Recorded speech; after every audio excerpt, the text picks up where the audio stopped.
بسم اللہ الرحمن الرحیم۔ حالیہ دنوں سینٹ کے الیکشن کے حوالے سے مختلف طرح کی سرگرمیاں چلتی رہی ہیں۔ جماعت اسلامی کے پی کے اندر ہمارے ساتھیوں نے وہاں کی اپوزیشن پارٹیوں کے ساتھ مذاکرات کیے۔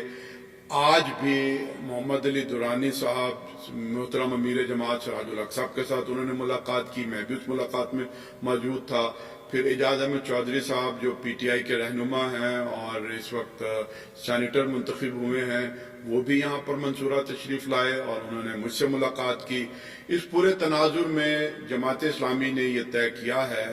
کہ ہم کے پی کے کی حد تک اپوزیشن پارٹیوں کا ساتھ دیں گے، کیونکہ وہاں ہمارے ووٹوں کی ایڈجسٹمنٹ کی ایک صورت موجود ہے۔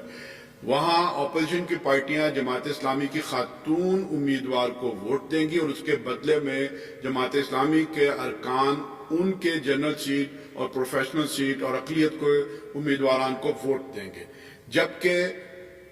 اسلام آباد کی سیٹ پر ہونے والے سینٹ کے الیکشن اور سندھ کے